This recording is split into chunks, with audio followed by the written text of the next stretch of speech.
Agar banda Alloh tomonga qarab bir qadam bossa, Alloh u tarafga qarab bir necha qadam bosadi. Banda Alloh taologa qaytay, bo'ldi endi tavba qilay degan fikrni kallasiga olib kelishligi bilan hali hech narsa qilmadi, qaranglar. Bo'ldi endi bugundan ichmayman dedi. Bo'ldi bugundan boshlab namozni boshlayman dedi.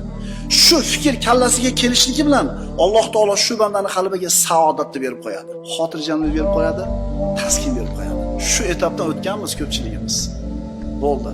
Ertadan namoz boshlayman deganingizda bilasizmi qanaqa maza qilgansiz? Eslang-da. Bo'ldi.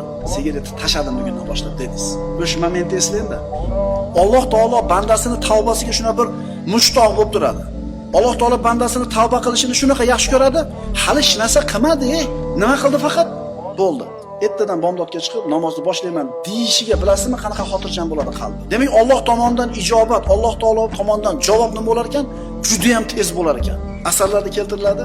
La ya'lamul mu'riduna intizari lahum va shawqi ila tarki ma'asihim la taqatta'at awsaluhum min hubbi wa lamatu shawqan ilay. Hadihi iradati bil mu'ridin fa kayfa bil muqbilin. Asarlarda keltirilyapti, lekin eshiting qanaqa ajib. Agar deydi Alloh taolo, agar mendan yuz o'girganlar meni ularga bo'lgan intizorligimni, ma'siyatlarni tark qilishlariga bo'lgan shavqimni bilsa edi, ularning qalblari menga bo'lgan muhabbatdan uzilib ketgan bo'lar, hamda menga bo'lgan shavqlaridan vafot etgan bo'lardilar. Mendan yuz o'girayotganlarni menga qaytishligiga qanchalar mushtoqligimni, qanchalar shuni yaxshi ko'rishimni bilganida o'lib qolardi qalbi erib. Mendan yuz o'girganlarga bo'lgan irodam shunday. Endi menga iqbol qilayotganlarga nisbatan irodam qanday bo'ladi? Birodarlar, bizdan Alloh tomonga bir qadam bo'lsa, Robbimiz qalbimizga xotirjamlik beradi, taskinni beradi.